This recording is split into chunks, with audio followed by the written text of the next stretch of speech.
So what stage of late stage imperialism is it when you have the US Army recruiting children through Twitch and esports, and then the Israeli Defense Force posting thirst traps on TikTok and memeing while they are engaging in ethnic cleansing of East Jerusalem and Gaza? So I'm a bit late to this one with the IDF TikTok stuff, but I wanted to talk about how the IDF historically have used women to show like how progressive Israel is, while at the same time still engaging in the settler colonialism it has been engaging in for decades and decades. And thankfully a lot more people are becoming aware of this stuff. I actually saw a poll where support for Israel in Britain went down like 50% or something, or negative views towards Israel or something like that. So there is hope, and I've read articles that said this propaganda isn't really working.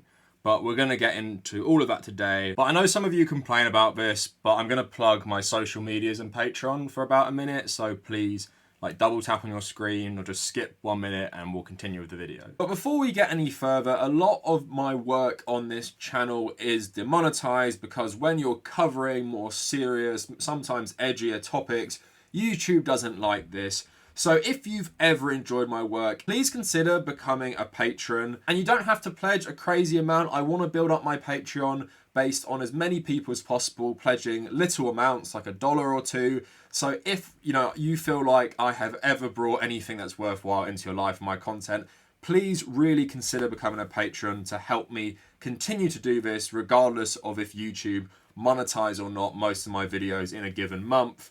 Also, if you want to join our communities, come check out our Discord and my subreddit. Those links in the description. And if you want to follow me personally, please check out the Karanicholas at Twitter, at Instagram, and also my personal Reddit where you can keep up to date with all my content and what I'm doing. Thank you so much for the 30k we hit like a month or so ago. We're nearly at 35k. For every 5k, we'll get a new chocolate orange. Help me build the pyramid. I also live stream on Tuesday and Thursday, and I archive all the streams on the Karanicholas Extra. I know some of you are interested in that, so please go check that out as well. So I'm going to end the video by talking about the recent TikTok, IDF girls. But I thought it'd be interesting to like frame the whole video by watching these to start with. Now, some of you may know TikTok have really relaxed laws on copyright, so most of these videos are using very popular songs that would make me at risk of getting copyright striked or claimed. So I'll probably just play some like Animal Crossing music on top of it. But here is a montage of various different female members of the IDF doing various TikTok challenges and everything like that, and you can see how they're trying to appeal to, I guess, a younger Western demographic here.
So that blonde one is one of the most prominent. There's also the one with the cat ears, which, like I was saying at the start, the late stage imperialism is just getting so weird as it, crosses over with Gen Z culture and stuff. But as you can see in the video, in my mind, they're trying to appeal to Westerners who use TikTok in this way. They're quite young and they're pretty women who serve in the IDF.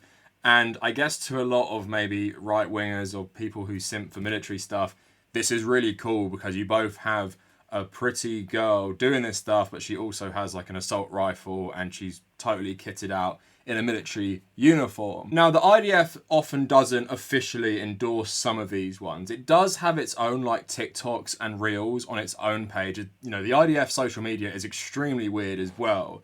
But I've read in places that they're generally okay with this stuff because it makes Israel look more modern.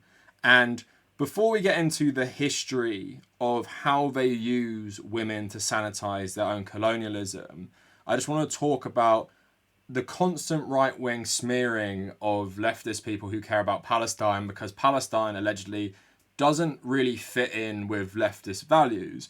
So I remember about maybe a year or so ago, Ben Shapiro was saying all liberals and leftists should support war with Iran because Iran treats women and the LGBT community really, really badly.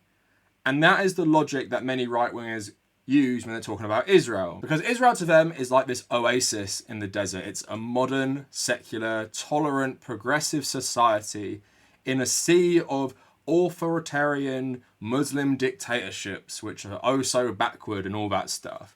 But that is what even liberals like to talk about with Israel. Like, Israel is a so-called democracy.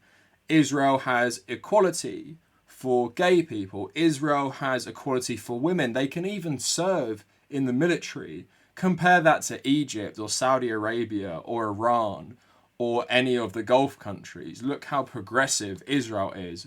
They should be our natural ally. And a lot of people think this, including new atheists who obviously rail against the Islamicism or even the Arab socialism you see in, you know, these countries surrounding Israel.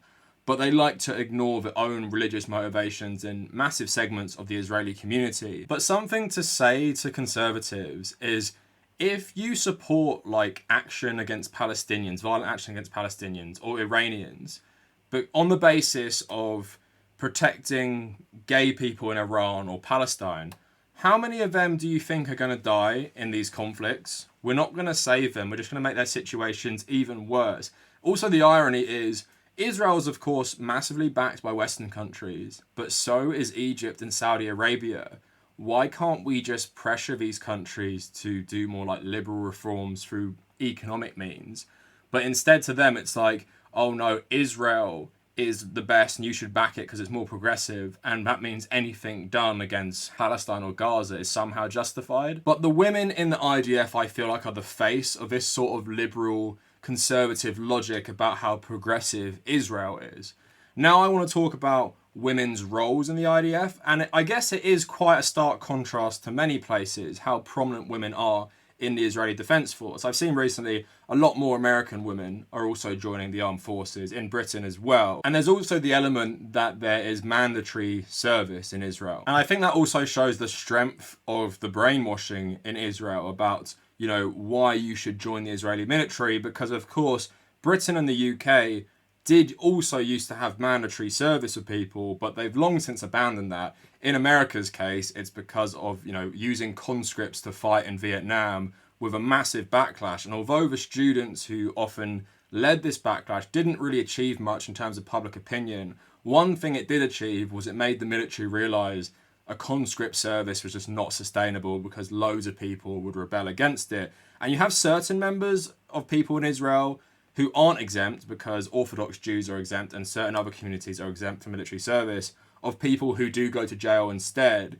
But it feels like the brainwashing is so effective in Israel, you don't really have this movement that can fundamentally change the nature of Israeli service. But we're going to come back to the TikTok girls at the end. But women in the IDF is something the IDF are very proud of. So if you take a look at their website, it says, "Today the IDF is one of the world's leading armies in the field of equality between men and women.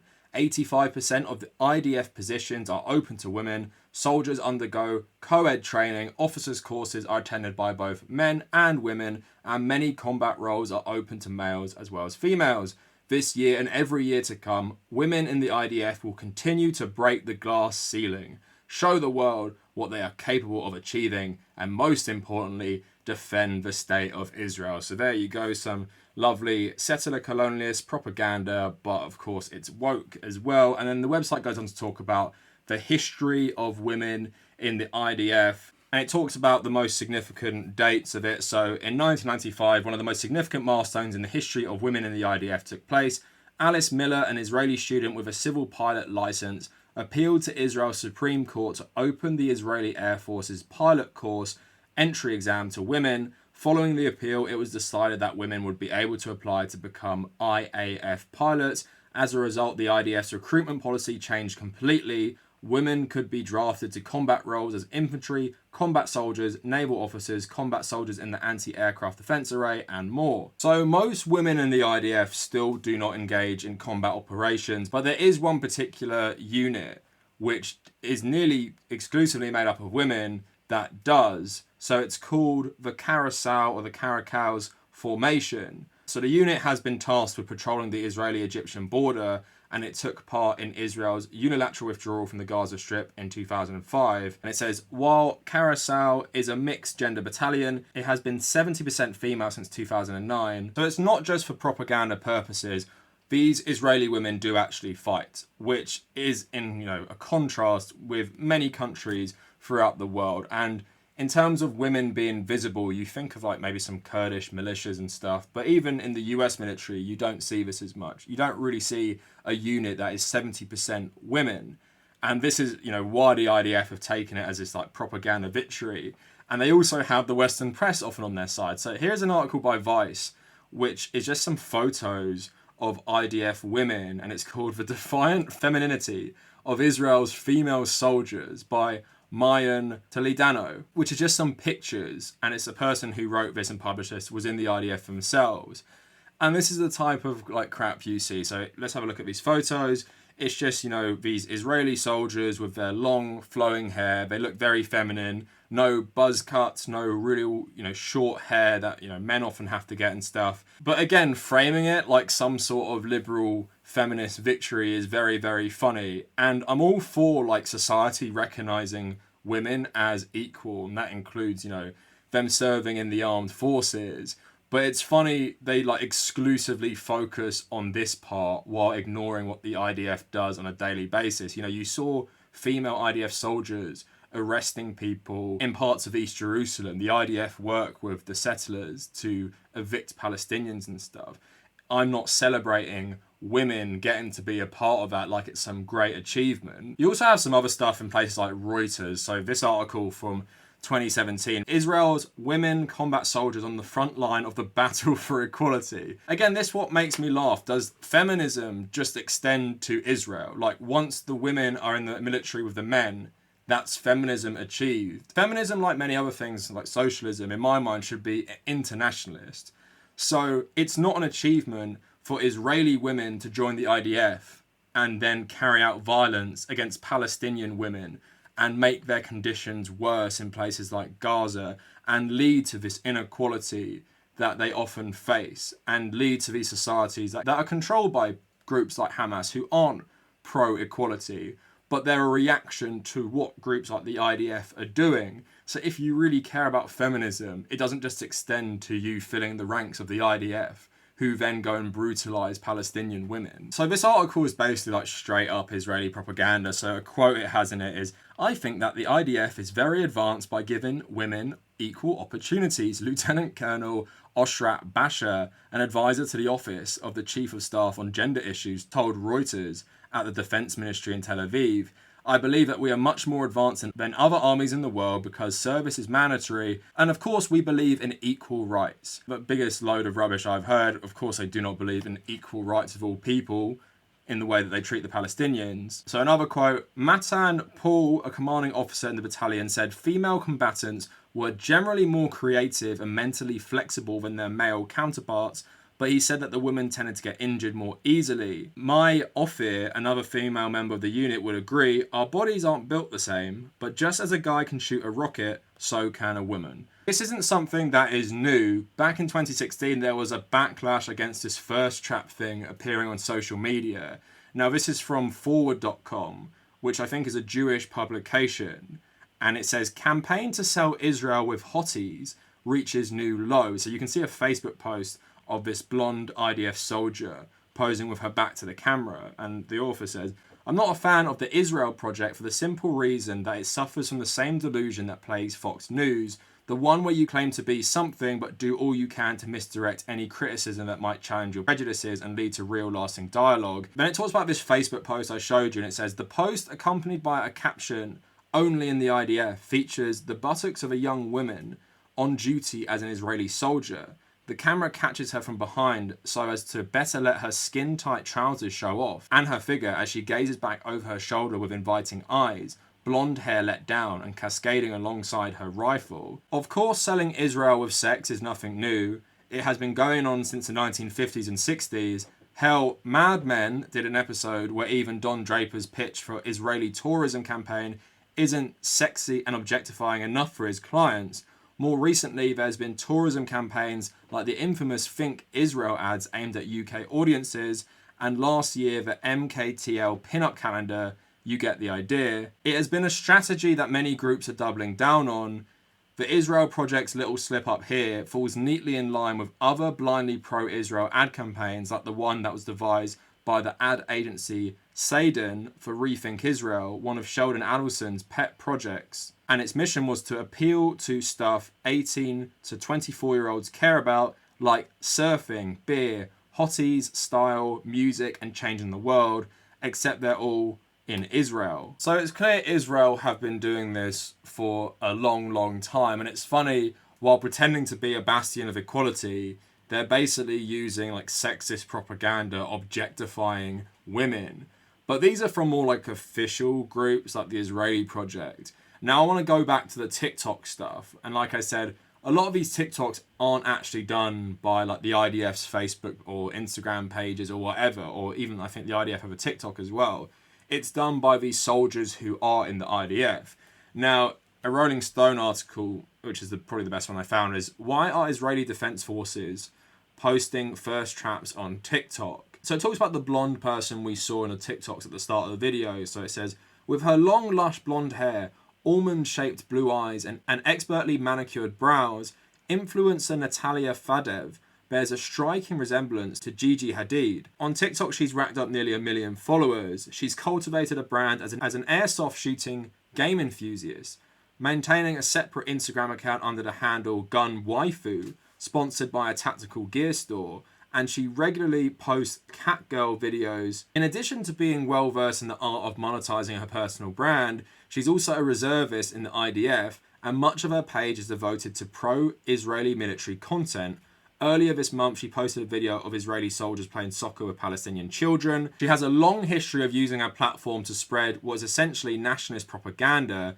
She's a member of the Alpha Gun Angels, an Israeli gun modeling and social media marketing agency, featuring former and current IDF soldiers brandishing heavy military artillery while wearing crop tops and camo pants. It also goes on to talk about the other person in the TikToks I showed you at the start. So Yao Derry, who describes herself in her bio as a member of the Tazov battalion in the IDF, garnered controversy when a TikTok of her lip syncing to Harley Quinn saying, "What was that? Should I kill everyone and escape?" while brandishing her gun and preening adorably at the camera, and this went viral. And it goes on to say, it's not clear what the IDF's official stance on this is, but Derry herself has been featured on the official IDF TikTok and her page is still active.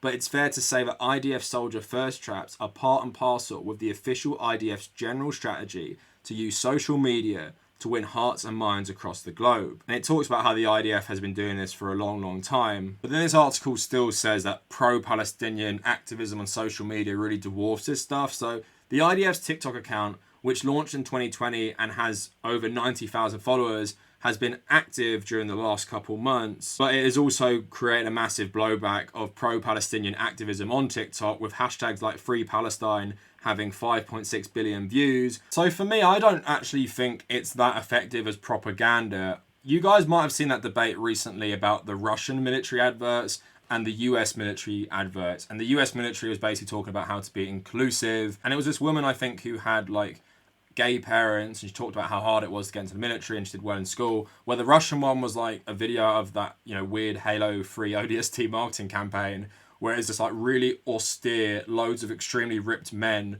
all taking it very, very seriously.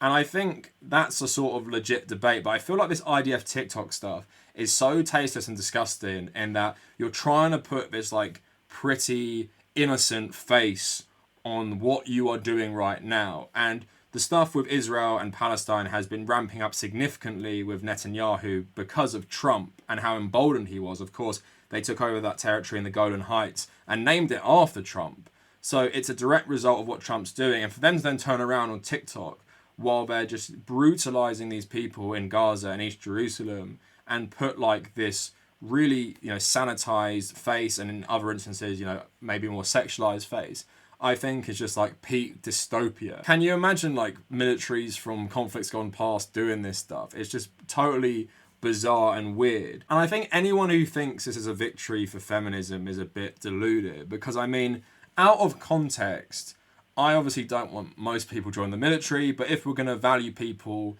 in a society that promotes equality, yes, anyone should be able to join the armed forces if they pass the selection process or whatever. And even if that is a good thing on Israel's part, it's still ridiculous to even praise, because this isn't like the JDF in Japan, which, even though it's become more militarized, is actually focused by design on defending Japan.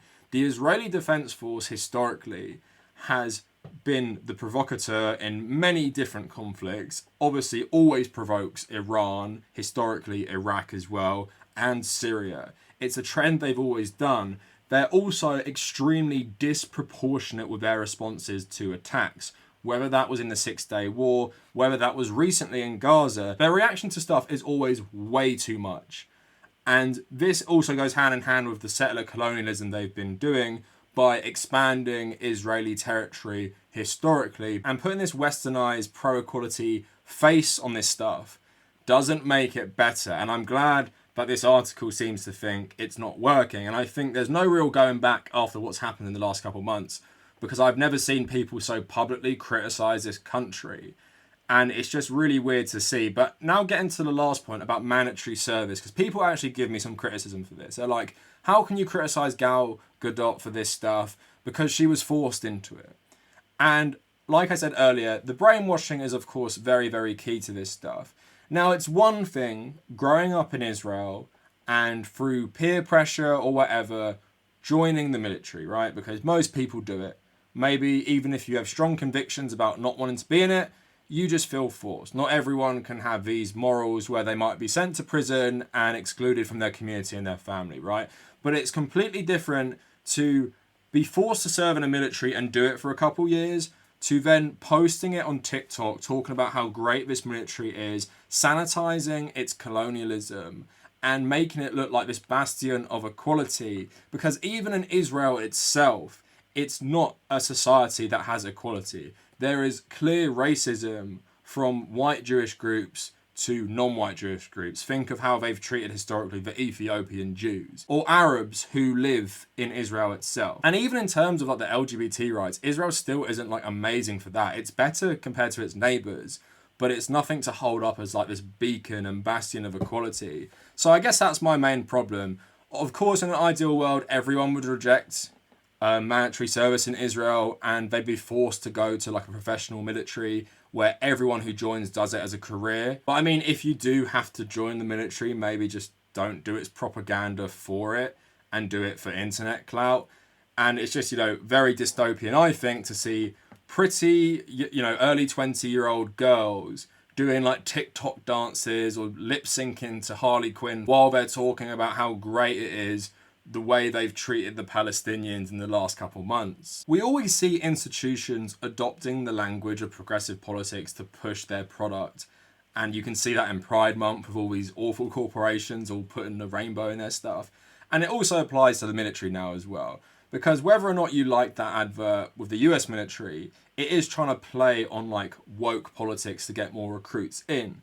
And that's what the Israelis are doing as well. But they're doing it more on like a global PR scale. And they're trying to show people like this country is worth defending because it's progressive, and scary Hamas they're not progressive, so you should support Israel no matter what they do. Again, it's just really ridiculous, and I hope it's not working, and I'm glad to see that it probably isn't working. But anyway, I know I was a bit late to this, but let me know what you guys think down in the comments. If you want to find me on social media, at The Karanicholas on Twitter and Instagram, please come join our communities on Discord and Reddit. Also check out my Patreon if you want to help my work continue. And if you made it this far, thank you all for watching.